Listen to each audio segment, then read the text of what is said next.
The Center for Educational Media and the College of Education at Middle Tennessee State University are proud to offer professional development to K-12 educators in Tennessee through our online video library. These videos are aligned with standards set by the Tennessee Department of Education. For more professional development videos, check out our website at cem.mtsu.edu.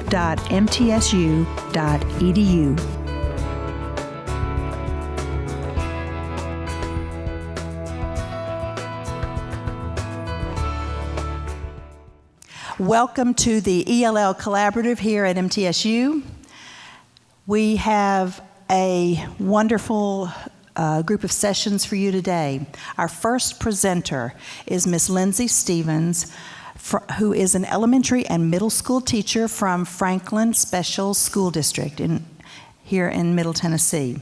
Lindsay will present today on effective collaboration and co-teaching. She will describe how she and a fellow teacher who is a gen ed teacher work together and have strategies and planning to serve the English learners that they both have in their classes.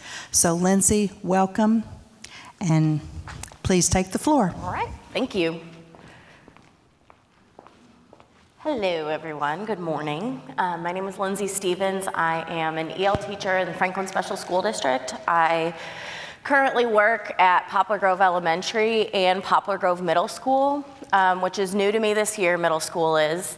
I was going to have one of my gen ed teachers that we have presented on this before come with me, but she was gonna have to take a personal day, and I was like, nope, those are meant for staying home and sleeping and cuddling with your dog. So we met on Sunday. Her name is Sarah Bice, and so if I refer to Miss Bice or Sarah, she's the one that you'll see in some of the videos and one that I kind of picked her brain and reflected on our teaching practices together.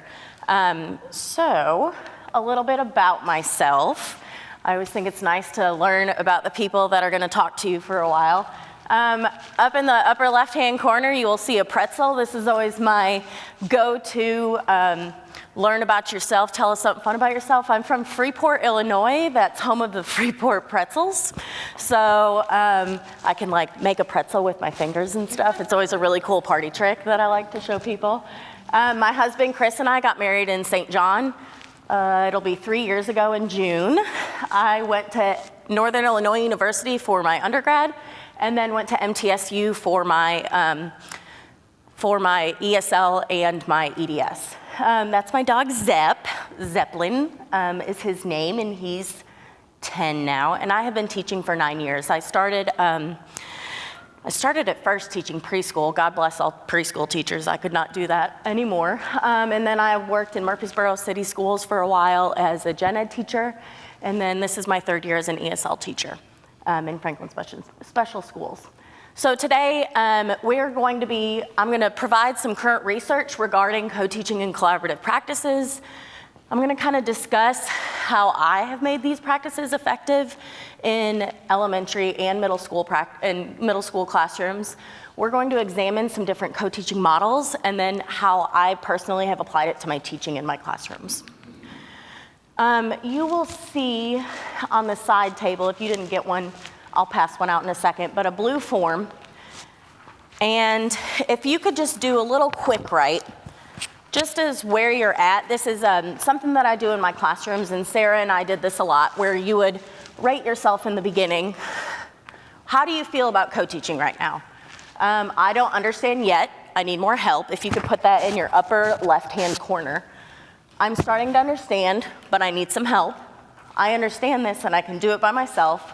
Or I can do this very well, and I can even teach others about it. So currently, where are you at with your co-teaching? How you feel about co-teaching? And then also, if you could just kind of jot down some notes here, and I'll ask some people to share out. I'll give you about 1 minute to do this, and I'm just going to kind of meander about and see where everybody's at.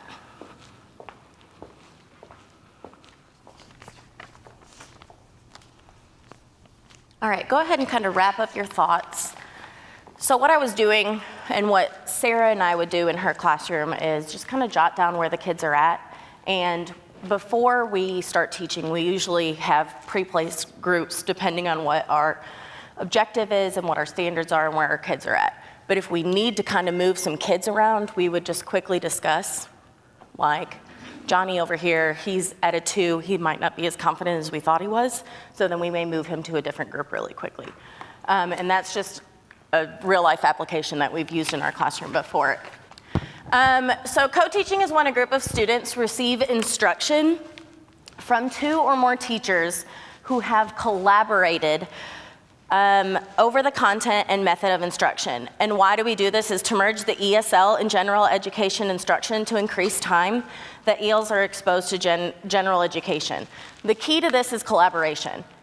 Unfortunately, it's hard to find time in the beginning, and I'll cover this in a little bit, but it's hard to find time to collaborate sometimes. I mean, I know that you all know we're super busy, and so it's hard if you don't have a planning time together. It's sometimes near impossible to get together to figure it out. But the collaboration part is key. You have to have a purpose for what you're doing, and you have to have a purpose for the EL kids and your gen ed students. I tell my middle school teachers this year, the reason why I like to co-teach in middle school especially, I would love to know all of the standards in middle school. I'd be awesome at trivia, but there's no way that I can do that. And so I go in there, I am the language expert, we work together, you're the content expert, and so we work together with that. I liked this quote, co-teaching draws on the strengths of both the gen ed curriculum and the special educator, who can identify unique learning needs of individual students and enhance curriculum and instruction to match those needs. It enhances the curriculum. Like I said, I'm not a specialist on all of those standards, but a lot of people don't want to try co-teaching because they just don't know what it looks like. So that's kind of my purpose here. I didn't know what it looked like, Sarah didn't know what it looked like until we went to a training on it.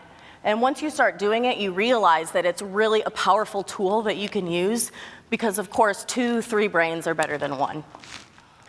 So this is what co-teaching is not. Co-teaching is not when one teacher is planning and delivering all of the instruction. Unfortunately, I think that a lot of us have been in classrooms where one teacher is doing all the planning and we might just kind of be walking around as an extra set of hands. It may need to be like that in the beginning, just to see what each other's style is like and see what the classroom is like and get to know the kids.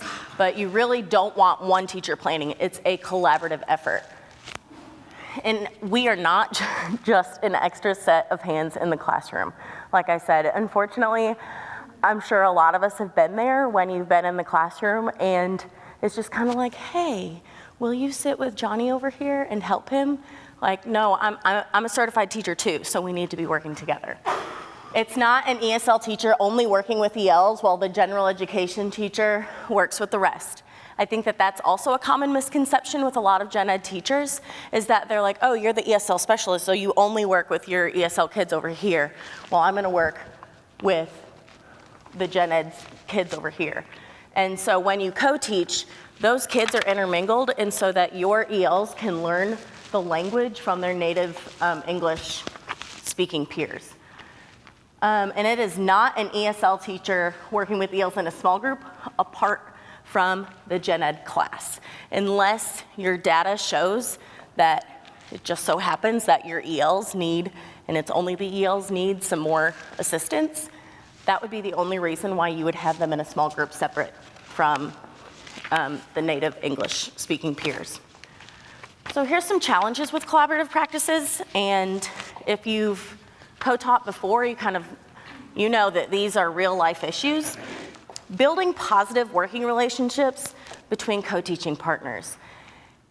You have to have personalities that mesh together, and luckily, like Sarah and I and some middle school teachers that I collaborate with, we luckily mesh really well. But just like we talk about SEL with our kids, social emotional learning, we need to make sure that we're doing that with our teaching partners as well. Some things that I would do and Sarah and I would do was sometimes we would plan in school, sometimes we would plan outside of school. You want to go get a coffee? Great, let's sit at Starbucks and let's go plan there so that we're not just sitting in school all the time and it's not as stuffy. Another challenge is you need to make sure that you're clarifying roles and responsibilities. In the beginning, it's tough. What do you want this to look like? What do you want it to sound like? And so you have to make sure that you're really specific and intentional with your conversations with your co-teacher to make sure that you are clarifying those roles and making sure that one person isn't just sitting by the wayside and not applying their skill for the students. This next one is huge, and you have to make sure that you have administrative support. If your administrators aren't on board, then you're gonna have a really hard time making this work. Because, like some things that I've come across in the past are, our ELs have to be kind of grouped together so that they're all in the same class. Otherwise, you're pulling kids from one class into another, and then it becomes an issue of, well, who's gonna claim these kids? Who's gonna do these grades? And so you need your administrative support to make sure that the kids are grouped together, but also to make sure that both of you wanna do this. If both of you don't wanna co-teach, this is not gonna work. Because if Bob over here doesn't wanna do it, he's not gonna be very nice to me, and that's not gonna be a good relationship for us, nor is it going to be very effective for the kids. So making sure that you have that administrative support is super important. And then arranging time for co-planning. Like I said earlier, it's really tricky. Fortunately, once you do this, and I have this right now, Sarah and I no longer teach together, but when we did it, and now with the first grade teacher I co-teach with, it gets a lot easier as time goes on. You know each other, you know your teaching styles, you can kind of talk more straightforward with them, like, no, let's not do that, let's do this, or whatever. You know, you kind of get to know each other, and so that, eventually, we were able to, like, if we had a super busy week, it'd be like, hey, let's just email real quick as to what you want to do, and time gets a lot better. Once you put the time in the beginning, it gets a lot easier. All right, so here's some research on effective collaborative practices. First of all, value each other's time. I know we've all been there where, you know, people are late or you just feel like your time's being wasted, and that goes back to affecting the relationship that you have with your co-teaching partner. And once you lose that trust and it's affected, it's hard to get it back. Make sure that you resolve small issues before they become big issues. And that sounds kind of silly, but that goes back to making sure that you have a good relationship with that co-teacher so that you can talk about this openly. There were some things that would drive me crazy, like pet peeves, and I'd be like, hey, you gotta stop that. And she'd be like, okay, that's fine. So making sure that you have that relationship with it before it blows up. Both co-teachers need to have productive roles. Make sure you are deliberate with your practices. And that goes back to when you're planning, what is it gonna look like? What are each of our roles going to look like? What is it going to sound like? And making sure that we aren't, or really they aren't, just sitting there unless that is your intention. I'm gonna go over the 6 fundamental co-teaching models here in a little bit, and we use those all the time. And I have some videos that we took together of us using those different models as well. Make effective use of co-planning, and be reflective during planning and after teaching. So these are some things that administrators can do. Seek volunteers and new co-teaching programs.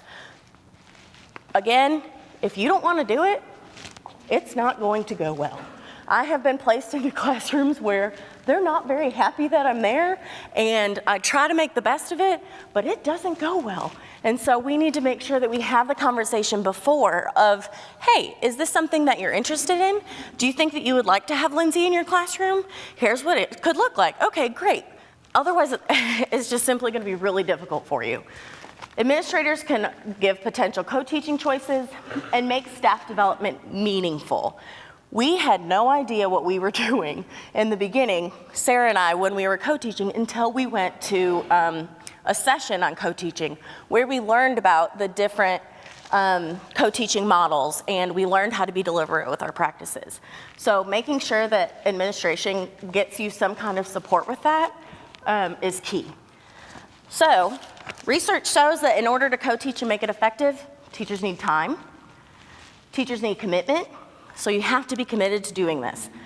I am super passionate about this because I've seen the effects that it has on my EL students and their language abilities, and it's crazy. I mean, I just love to be in the classroom with native English-speaking peers because they just learn a ton from each other.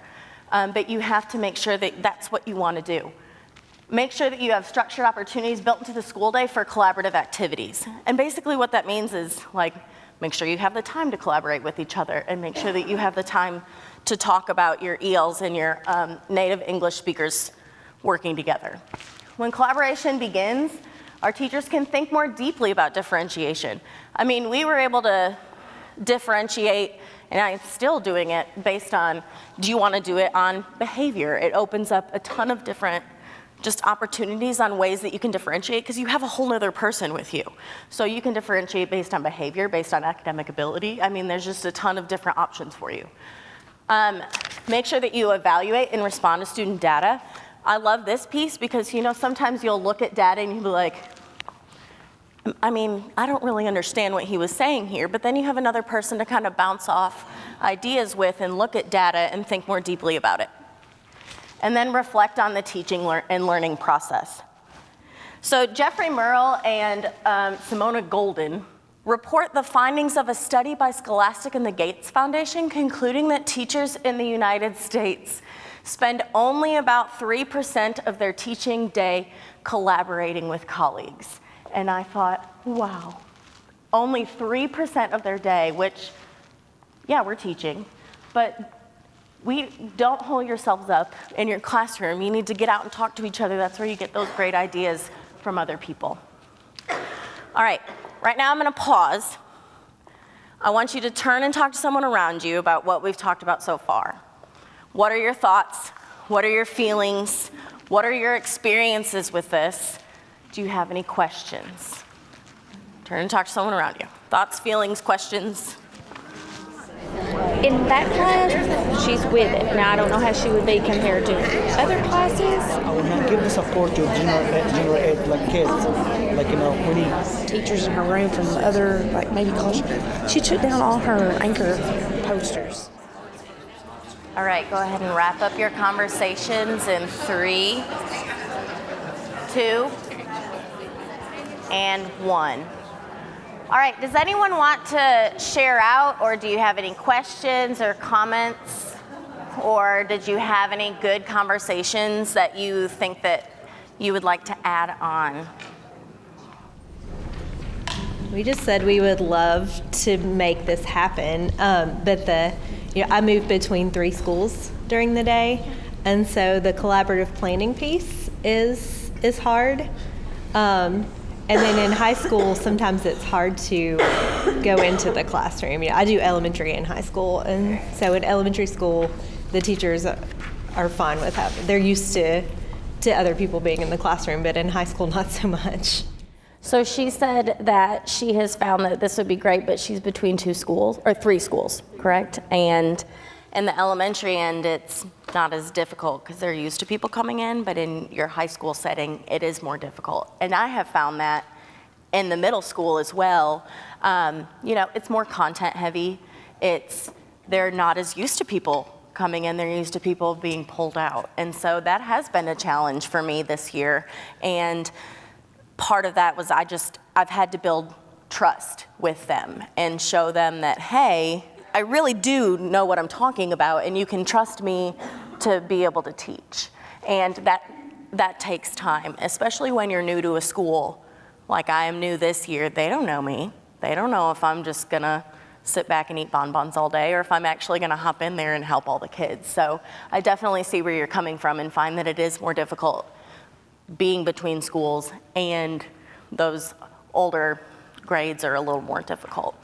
I would say, unfortunately, for the planning piece, you might have to meet outside of school, which is what I had to do in the beginning with Sarah and with some middle school teachers this year. Fortunately, like I said, once you get used to it, it gets better over time. So, anything else?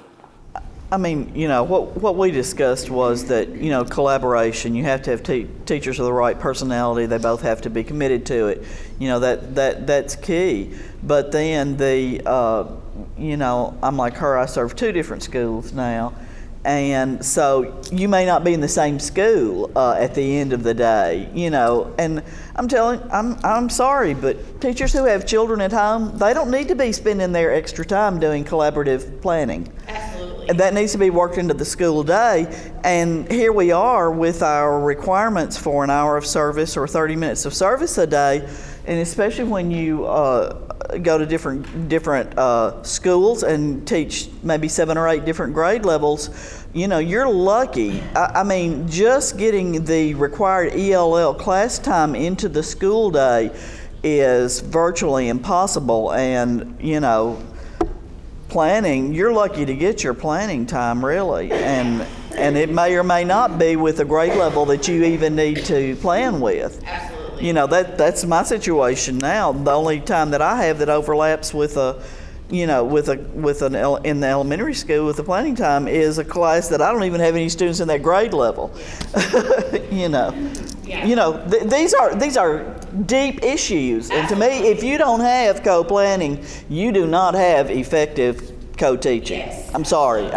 Sorry to be negative. No, it's okay. I understand. Last year I was between 2 elementary schools. I hopped in my car every day and I drove from one to the other, and I had the same issues. And so what I had to do was really just kind of pick and choose where was the best bang for my buck as to where I was going to try and co-teach and where I could find that collaborative planning time. And sometimes the way that I've had to do it is just like, you know, I'll push in and I'll do vocabulary instruction every Monday and Tuesday, and you do comprehension instruction, you know, after that. Or, you know, we had to just kind of come up with the best that we could do, but still wanted to try to make it work where my ELs could stay in that room for as long as possible, because it was a content-rich, tested grade level where I didn't have any newcomers, and so it really helped for them to have that conversation with their native language peers. But yeah, it's definitely a real issue, and that's why administrative support is key, where you want me to co-teach, okay, well then we need to try and figure out if I can get some kind of a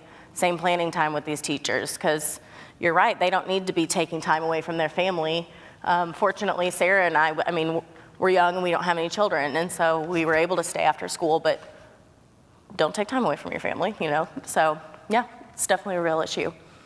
Anything else? Yes, ma'am. How many teachers do you co-teach with at the middle school? How many do I co-teach with this year? I co-teach with 3 of them. Difficult in the beginning. It was not 3 in the beginning. I will say we did not do exactly some co-teaching. It was just more me pushing in. But 2 of them are in the middle school and they didn't know who I was. So I co-teach with 5th grade, 8th grade, and 1st grade. Luckily though, my schools are connected by a hallway. And so all I do is bebop down to the middle school, and then I bebop down back to the elementary school. And so it's a lot easier this year for me, and that's why they placed me there, so that I wasn't getting in a car and going. I was just gonna say, I think I have found success with what you were talking about with not having the planning, but if I can get a teacher who we jive, and I do give some extra time, or they're willing to give me some extra time, and then if we can do it again another year and another, then we can really pick up traction and get really good. But to have to change year to year is much harder. Yeah. So what she said, if you couldn't hear, was that what she has found is helpful since she travels between schools is finding a teacher that she really gets along with and they click together, and they're with each other for several years, so that then you build that relationship and it doesn't take as long to do that collaborative planning, which again, you need your administrative support to do that, but it'd be awesome, like, hey, this is really working, so can we group our ELs together with Miss Smith, so that, because we worked really well together last year, so can we do that again this year? Yes? You said something a moment ago about newcomers. Do you specifically target this with students that are higher on the WIDA scale, or do you do it with newcomers as well? You'll see in the videos, I laugh because I hate watching myself on video, but you'll see me like talking to a girl and I'm like, yeah, and I'm making a lot of visuals. She's a newcomer. And so what I would do was I would use part of the time, I was in there for more than an hour, and we were able to build that into my schedule because I took part of the time at the end to do more one-on-one newcomer activities with this little girl. And so I did this with a newcomer. A lot in the beginning, we used one of the models where I was just kind of with her, and then we would just do like 1 or 2 problems rather than the whole class who was doing 10. Wait, this sounds like a math class. Is that what it was? It is a Okay. math class, All yeah. right. Yep, what you'll see is a math class. And how long did you have? Did you have an hour and a half, or is it just like an hour and 15 minutes? I had an hour and 20. Their math block was 90 minutes. So I took like an hour with her to make sure the ELs got their full hour, and then I would take the last 20 minutes to work on just more one-on-one vocabulary type things. Yes. I have a question, and if you're going to get to this, I can wait. But my question is more, is this more appropriate for smaller groups, bigger groups? I'm in a rural area, and I cover 5 schools every other day. I have different kids, and my groups are from 1 student to 6 students at the most, and those are on a different level. So I don't know how that would work for a rural school with small groups. And if you want to get to that later, that's fine. No, it's okay. This is good time. Talk about it now. Are they different? Are they in the same grade level?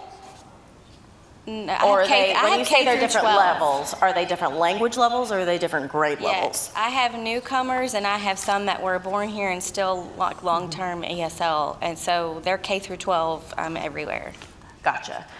I would say as long as they're in the same grade level, then yes, because you're teaching the same grade level standards that the gen ed teacher is a specialist on. If they're in different grade levels, then this isn't going to work because you're not covering the, like, if she's in 5th grade and he's in 6th grade, but you're in a 5th grade class, you're not meeting his 6th grade level standards.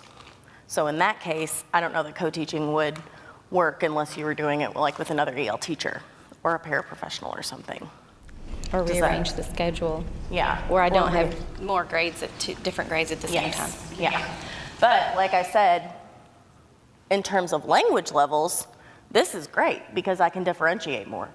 And so a lot of the times in the beginning, when she didn't know a lot of the language practices that I modeled for her, which is great for co-teaching too, because she didn't get her degree in EL. She's not a specialist in it. And so in the beginning, I would take a lot of the lower level language students and then support them while she had some of those long-term ELs and they were able to be with their gen ed peers. But then once we got going and she kind of saw what I was doing to help the ELs and she was able to apply some of the techniques that I was using, then we kind of switched it up too. So, anything else? I wonder if, and I've never done this, but like in that situation, because, now, they've got the standards written with, each standard and where it stands on the grade level steps. I don't know I'm not using the right terminology. But I wonder if, because especially if you've got really struggling students, if you could push into if you could have your student that was below his own grade level, if you could have that student go and participate while you were working with the child in a different grade level. Now, of course, that would take a lot of support from the teachers and administration, but out of desperation. I'm not sure about laws and things like that in terms of, tier 1 instruction, how much needs to be done in their grade level with their grade level standards, but yeah. Just a thought. Question? This is an amazing book where I got a lot of this information from. So if you want to jot it down, I know that they talked about it at the last EL Collaborative here at MTSU, but this is just a simple little visual for the collaborative instructional cycle. You do collaborative planning together. You do the co-teaching delivery. You do collaborative assessment of student learning, and then you reflect on action and inaction. So I wanted to bring this up because it's just a simple way of thinking of, okay, where do we start with co-teaching? But you notice that it's very collaborative. We are both doing it all together. Again, time is an issue, and some of it may have to be done over email sometimes, but making sure that you both are in that together. In this book, they talk about the 6 C's to collaboration, and I thought that it was a very lifelike, realistic way of thinking about collaboration and co-teaching. So the first one is conversation. Make sure that you talk openly and honestly. I know that I heard a lot of you talking about if you don't get along, or if they don't want you there, then I'm not going to be able to talk openly and honestly with you.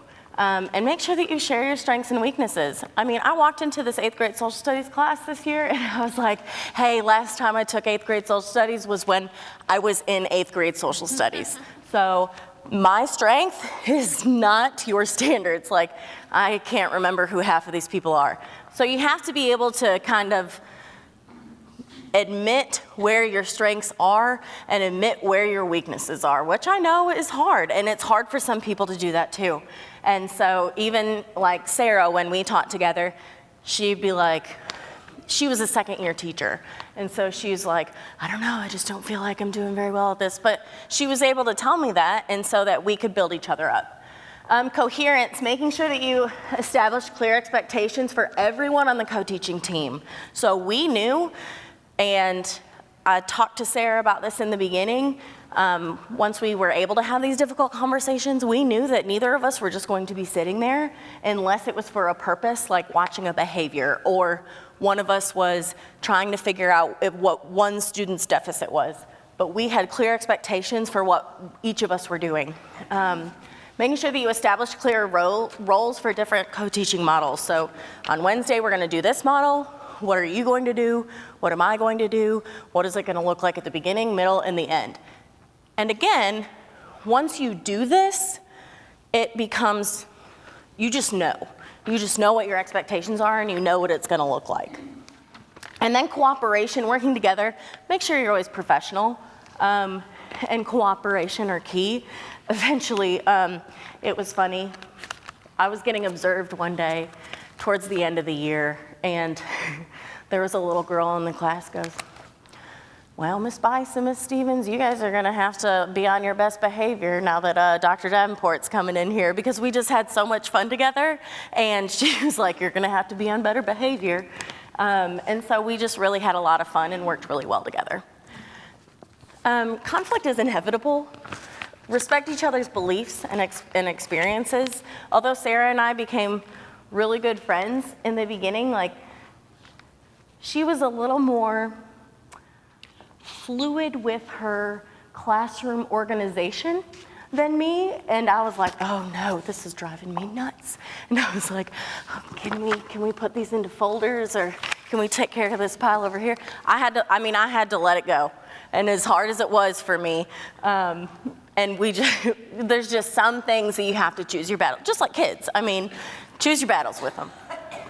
Control, you need to jointly establish norms, and then jot down 3 to 5 non-negotiables. So talk about your teaching experience. What do you believe? What's your philosophy in teaching, and what are 3 to 5 non-negotiables? Even if some of them are silly, like classroom behavior-wise. I can't stand when children I call them mouth noises, humming, like, nope. It drives me crazy. And so I was like, Sarah, I can't do the mouth noises. Like, I'm going to have to get onto your kids. And she was like, do it, that's fine. And so you just have to make sure that you have that open conversation. And celebrate.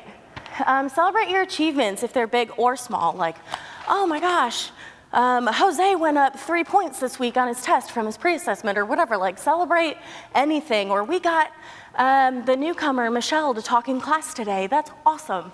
And acknowledging setbacks and how to overcome them. I'm like, oh man, I don't think that we really got to Cindy today. How can we get better at that next time?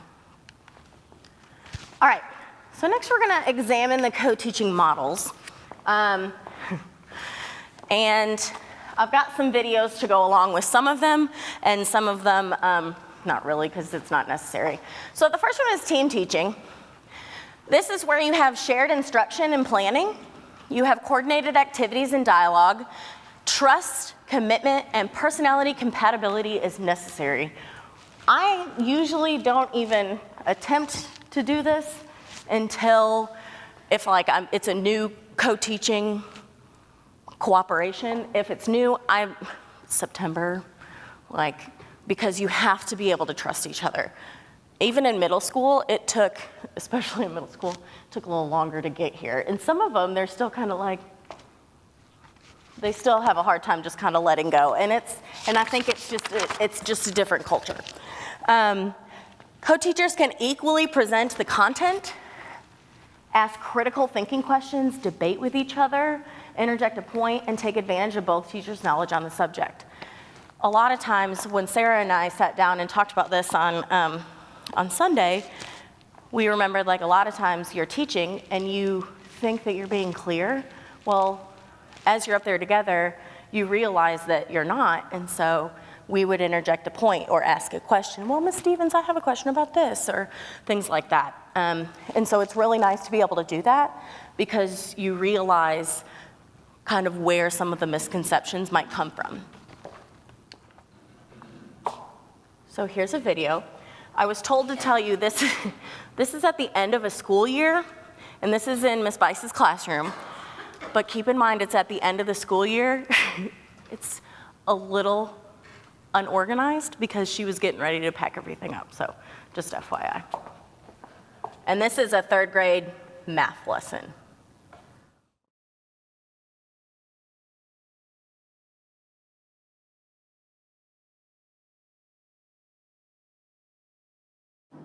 Everybody? 2. Okay. And what is my denominator? Everybody? 4. Let's Stevens, will you show them on your 3/4? If you took 1/4 away, what would your new picture look like? Yes. Okay, so this is the amount that she needs. We have 1/4. So I'm going to cross out 1/4. And now I see that I still have how many? 2 shaded. But I still have how many parts? 4. So that's why your denominator does not change, because you still have 4 equal parts in here. Does that make sense? Yes? Thumbs up? How are you right now with adding, well, at least subtracting fractions? Up, to the side, down. It's still new, so it's okay. Layla, come on. How do you feel? Last full day of 3rd grade. Act like 3rd grade, please.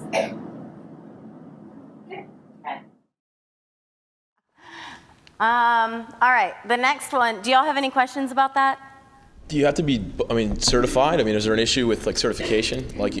As a math, I'm a middle school, high school guy, so if I was to team teach with somebody and I'm not certified in their subject? I would say no, because you have them there. They are the content specialist, you're the language specialist. And so I don't know that I would be able to team teach very well just because of the content. I don't know it very well. But yeah, I would say no, because you're both in there. They're the specialist on, they know their standards, and you're the language specialist, so. Look at your teacher license. When I got mine, it's ESL K through 12 is what I'm certified for, ESL only. I'm thinking specifically the definition, it talks about both instructors are able to instruct at any given moment, right? But, I guess that's a red flag to me in a sense, right? Okay.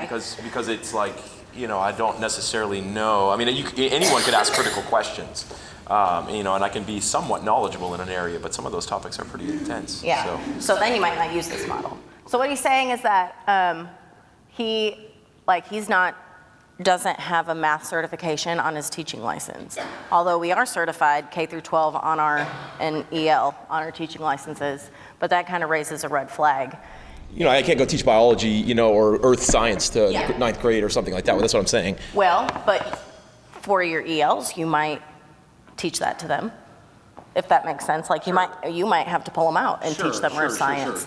I'm just thinking with that particular model is what This model, like if you're not super confident in it, this might not be the best one for you. But if you've planned together and you've talked about it beforehand, like there was a time, it's gonna sound silly, but there was some kind of a math thing that I couldn't remember how to do. And with Common Core, it was just different than the way that I had learned it. And I had to ask her, I was like, I don't understand this. I really don't understand it. And so I had to learn it before we taught it. But because we planned together, I was able to then teach it when the time came that week. And so I think that as long as you're truly following the co-teaching model and you're able to plan together and talk about it, then you could use this easily. Does that help? Yeah, I think it is. Okay. Did you want to say something, Laura? And just to keep in mind that language development happens in every subject. And so an ESL person who has expertise in language development can focus on the language elements of any lesson, the language elements of mathematics, the vocabulary of mathematics, the concepts of mathematics, and the expression of concepts. So if you frame it in terms of addressing the language element of whatever subject, then I don't think anyone could object if you don't hold the licensure in it. Are you just more worried about the legality of like this is a accredited course and that person would have to be certified for the course? You talking to me? Mm-hmm. Oh yeah, I think I'm just I don't consider that equal teaching, right? I think that's like I'm teaching directly in terms of vocabulary, as a language specialist, absolutely. But I think there's a fine line between equal teaching. Yeah, right? I think like by definition. I think it's semantics is what I'm splitting apart. I think because the teacher remains in the room, it would be more like they could step in if like the content knowledge was incorrect and correct it. But because that teacher remains in the room, it wouldn't be an issue of certification. Now, if the teacher were to be removed from the room and you were left to teach the credited course, that would not be. But because it's almost like they're supervising the. Yeah, I think, and also too, as a professional, like I don't think I'm a reasonably smart person, but I think it would be, I would have an issue personally, like I can read up all I want, but I'm not certified in that subject. I'm cool with, studying up and learning whatever vocabulary I need to do to support that, but I don't think, I think again, it's semantics. It's a matter of, equal teaching, I think not so much. I don't think that's just. I don't think that's right. In that role for team teaching, you could almost be from the lens of the student asking for the clarification questions and still have that very team teaching approach, because like if it's not clear to you and you're an adult with a college degree, it's probably not clear to the other students. So you can be the one to interject and say, oh, could you go over that step again for us one more time? And you would have that relationship kind of built in. Yeah. Okay, our next one is one teach, one observe. This is good to use in new teaching situations. I think I mentioned it earlier. When I have walked into a new teaching situation with a new person, and we're both ready to be gung-ho about it, but I want to step back because I want to see what are their classroom rules, what are their expectations, what are the kids in the classroom, what is that like, what do their transitions look like? So I've used this a lot in the beginning of a school year. It's good for intervention when questions about a student's performance. So if Johnny has really been struggling with something but we can't quite put our finger on it, this is a good way to do it. One of my colleagues this week was having an issue with a kindergartner's behavior, and one person stepped back and just kind of watched the entire class period, and they realized that it's only an issue when the adult is like working with him. And when she turned around and worked with another group, the person observing realized he was fine with his peers and he actually worked. But as soon as that adult came, he got defiant. And so they didn't notice that because they were both teaching before, but when one person stepped back and took the lens of just watching and observing, they were able to realize that something's going on there with the adults, that he feels like he needs to defy them. Compare target students with others in class. Again, that's just a way to step back. look through the lens of them, but you have to be super, super deliberate when you're doing this. Why are you stepping back? What is the purpose of this? Like, say that I wanted to work on my questioning on the team rubric. I might ask my teaching partner, hey, can you sit back and write down all of the questions that I ask in this lesson today to make sure that I have a wide variety? I've done that before too. There needs to be a clear purpose of it to enhance instructional quality, and the co-teachers decide in advance what type of specific observational information to gather, and they need to agree on a system for gathering this data. Again, just be super systematic with it instead of just somebody chilling back in the corner and you're not quite sure what they're doing back there. This next one is station teaching. And this is really nice because you're able to differentiate more. They're flexible groups. They could be pairs, they could be triads, or they could be small groups. It's an effective format for addressing a wide range of abilities. Standard-based topics with activities at different levels based on student assessments. So I've used this before where, and I'm sure that a lot of you have done this before in your classroom, it's just really helpful to have 2 adults instead of just 1. And so you can really differentiate and get in there and try and fill those deficit gaps for kids. The stations are based on one topic, providing activities at all levels to extend and enrich ideas. So in this next video, we are teaching on the same topic. One group is the ones who on their pre-assessment needed some more challenging activities, and so they're working with partners. And then you'll see that I am with one group and Sarah's with another group, but it is not, I'm with the ELs and she's with the gen ed kids. They're mixed together, so you really can't even tell who's EL and who is a gen ed student.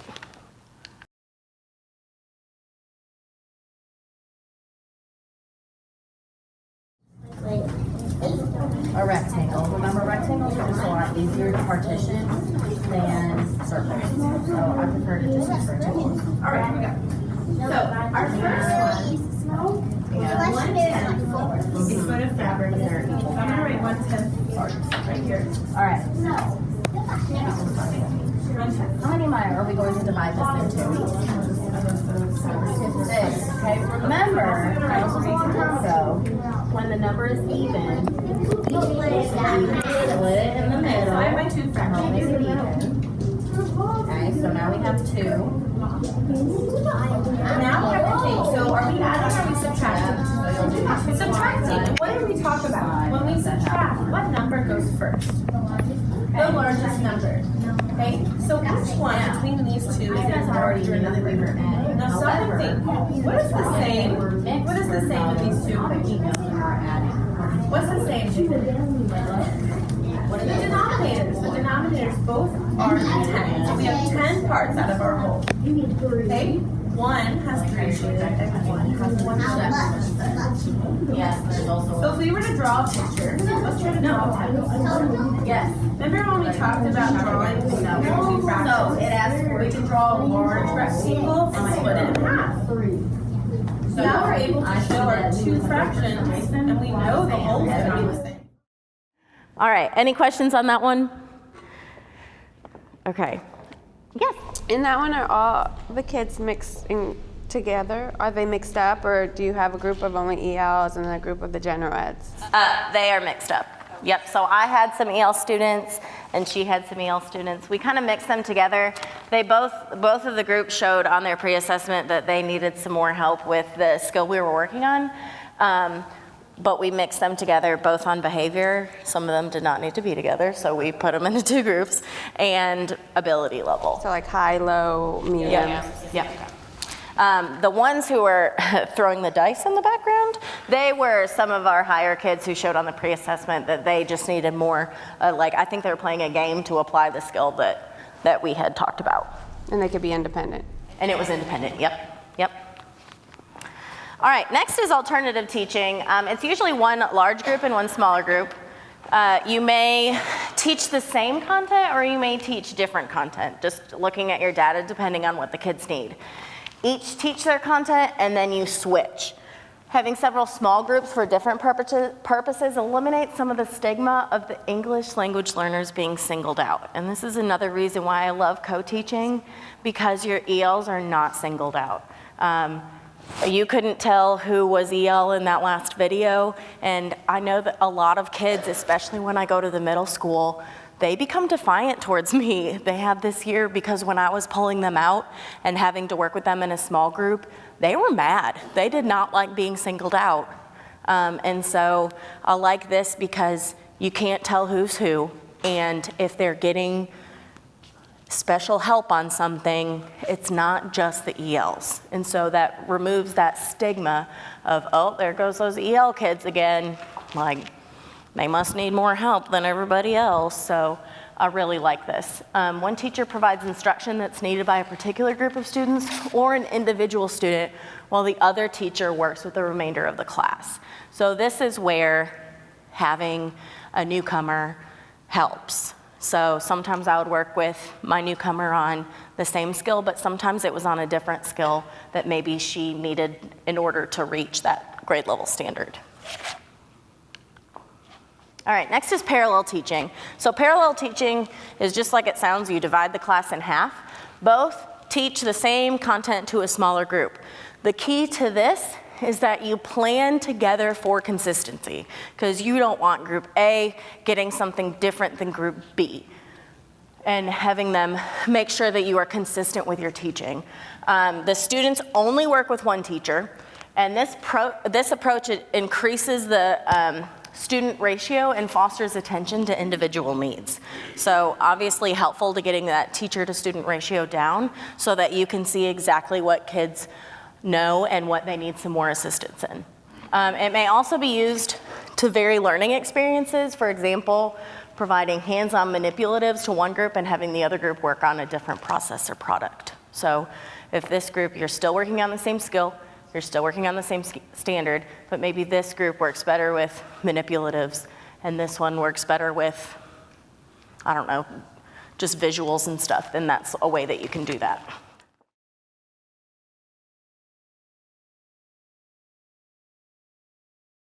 Good job, Ava. All right, Jaden was told to practice football for 7/10 of an hour per day. Jaden has already played 3/10 of an hour today. How many hours does Jaden still need to practice? All right, guys, today? What are we talking about? Okay, Ava just told us. We're probably in a few minutes, so tell me what to do. What is our target? Circle the key numbers. Excellent. So what are some key numbers there, Daniel? I see you're getting ready to circle. With like denominators. 7/10. Okay. Excellent. Another one? 3/10. Excellent. All right, let's look at our first problem. What do we do next when we cube? Jaden was told to practice football for 7/10. Excellent. Underline the question. So what are we going to underline? Okay, say that fraction. Gianna? 7/10. Jaden. How many hours does Jaden still need to practice today? Good. Say that. Thank you. What do we do after we underline? How many hours does Jaden still need to practice today? Okay, let's end it. Okay, so let's look at what are our important numbers? What should we circle? What are the fractions that we should circle? Becca, what's one of our fractions we should circle? All right, 7/10. Where it tells us you circle.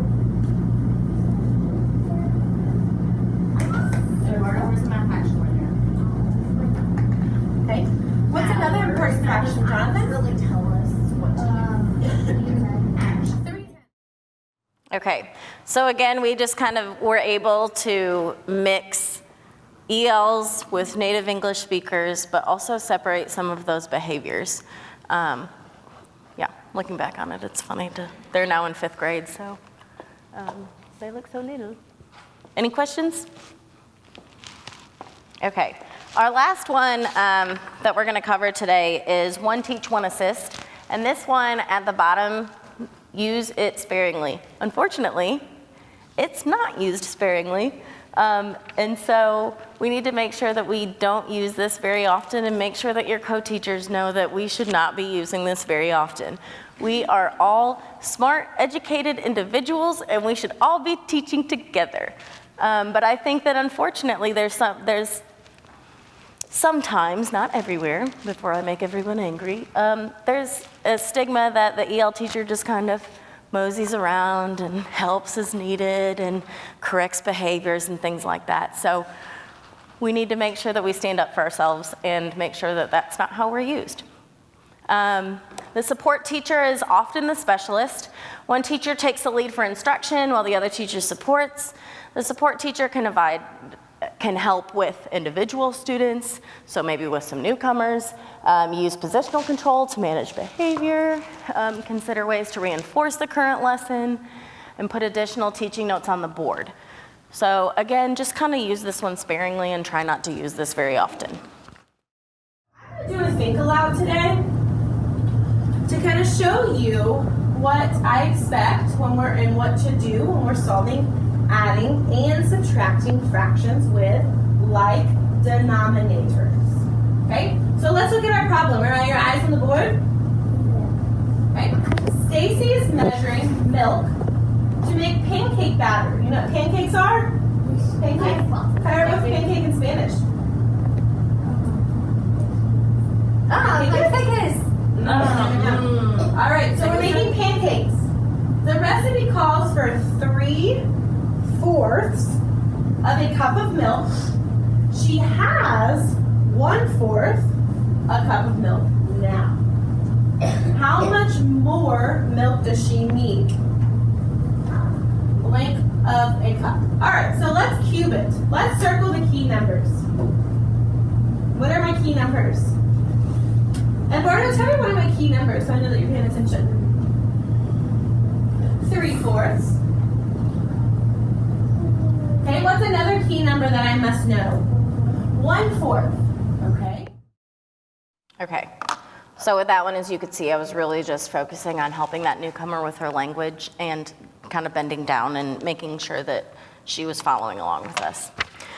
In your blue packet, there I provided you with just some examples of ways that you can use each of the models. I'm not going to bore you and stand up here and read it to you, but if you need some ideas. Yes, ma'am. Do you flex back and forth between models, or do you tend to lean toward one model over the others? So she asked if I flex between the different models or if I tend to go between them. I go between them. So it just kind of, we sit down, we decide what our objective is, what the kids need to learn, what their data shows where they're at, and just kind of which model lends itself nicely to teaching that skill. And so if most of our kids did not do very well on the pre-assessment on adding and subtracting fractions, we might do parallel teaching because all of the kids need that content instruction, but it would help lower our ratio. Or if there were a group of kids who did really well on adding and subtracting fractions on their pre-assessment, then we might do station teaching and things like that. Does that make sense? How often does it typically change? I mean, I know you build it in, but like just typically, what does it change? Like every day? Yeah. Is it like a couple times a week? Yeah, okay. Usually every lesson. Yeah, it's pretty fluid. And we had by the time that we, like halfway through the year, we have found that there's some go-to just things that we would do depending on, are we at the beginning of the skill with vocabulary, are we in the middle, or are we at the end? And so we just determined that those kind of work the best. Like more towards the end where there's still some kids who aren't getting the skill, but some of them have it and they're ready to take the post-assessment, then we might do some stations or things like that. Okay. The last thing I want to talk about is reflection. And of course, in our teaching practices in general, reflection is key. But especially when you're co-teaching, reflection is super important. So you can make sure that you reflect on your students, reflect on the curriculum and your instruction, the co-teaching content, and personal content. So on, I guess it's the third page in here, you'll see some little dialogue. And these are just some questions that you can ask yourself with your co-teaching partner. Okay, with the students, what do we know about each of our students? Are they learning what we're teaching? What background knowledge do we need to know to help best support them? For curriculum instruction, what works and what needs adjustment? What aspects of our teaching are we going to continue? What do students need to know and what information is nice to know? So that's important to me because, like I said, especially in the middle school, I don't know all of your standards. Like, it's impossible for me to know all the grade standards that I work with. And so that's important to talk to my co-teacher with, like, okay, you tell me, what do they need to know by the end? Like, what's gonna be on their assessment? What does the standard say? And so having those conversations with each other. The co-teaching context, what works with us, what needs adjustment for our instruction, which grouping strategies work best in this situation. So going back to which one do we use? Well, depending on our questions that we ask ourselves in our reflection and looking at data, that kind of tells us which grouping strategy helps us the most. And then your personal context, what works and what needs adjustment in our collaborative working prior, during, and after each lesson. There's been times where I'm like, you know, that just did not go very well.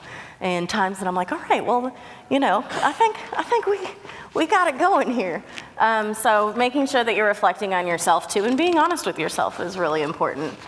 And if you're not sure how to start reflective practices with a co-teacher, I put some nice sentence starters here for you. So obviously, just like we do with our kids, make sure that you compliment them first. Like, oh, I really like how you were willing to do this. Like the other day, my social studies teacher, like, not that he normally wouldn't let me, but I was like, okay, let me interject here real quick. And he was like, oh, that was awesome, thanks for doing that. And so I just complimented him, well, thanks for letting me interject and being able to do that. And then it's easier to do your suggestion sentence starters, like, I think that the students need our help to blank. Do you think that the kids might be distracted of blank? So then that kind of helps have those more difficult conversations. Questions? Yes, ma'am. And asking administration, do you have any research on standardized test scores based on kids who are in a co-teaching model and kids that were not? So she asked if I had any research based on standardized tests, kids that were in a co-teaching placement and kids that weren't. I can tell you about my personal experience. The class that I worked with, all of them but the newcomer and one other student exited EL services this year that we did this. And each year each time we did an assessment, I could see that they were gaining in their knowledge and things like that. I don't know about standardized assessments. Yeah.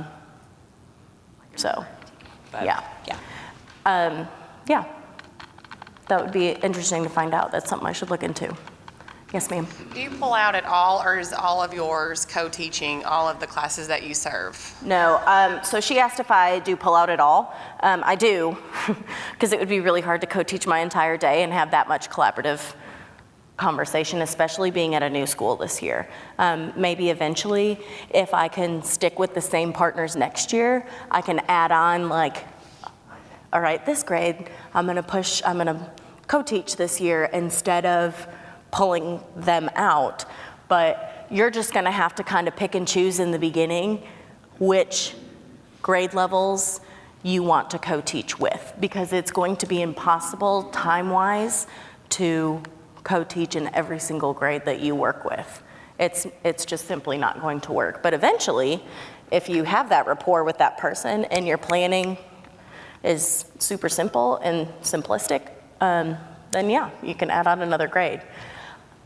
So, yes. So do you go with what subject is best for me to push into, or do you just look for a willing teacher? Both. And the middle school was different this year because I was new.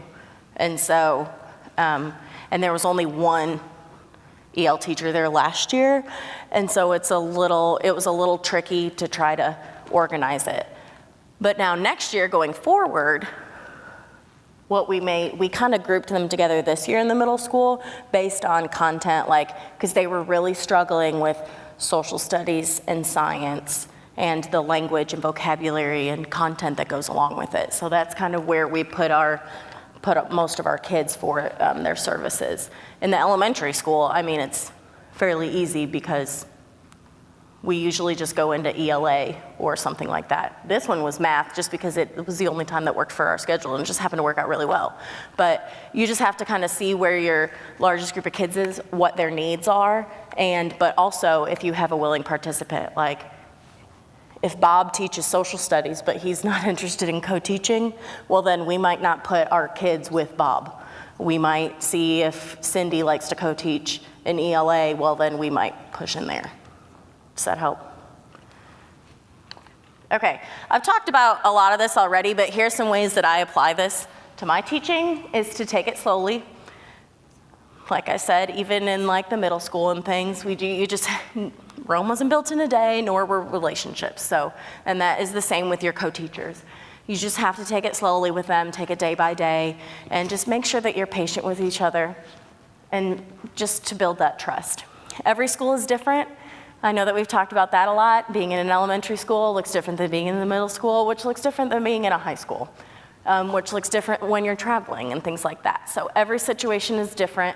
I would just encourage you to reflect on, is there at least one place where I have a bunch of ELs where they would really benefit from co-teaching, because it really is beneficial for our kids. Every teacher and classroom is different, and make sure that you're flexible and open to change. I know as EL teachers, we tend to be really flexible anyways, because we have to be with our schedules and just the way things go. Oh, today's an assembly, cool, nobody told me. So just everything like that. Just make sure that you're flexible, but your co-teacher has to be flexible too. And just give each other grace as you're going through this. It's super fun once you get going, and if everybody wants to do it, but just make sure that you're patient and keep the kids first, of course.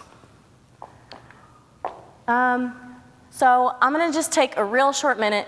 At the beginning, I had you put this rating in the top left-hand corner of your paper on your quick write.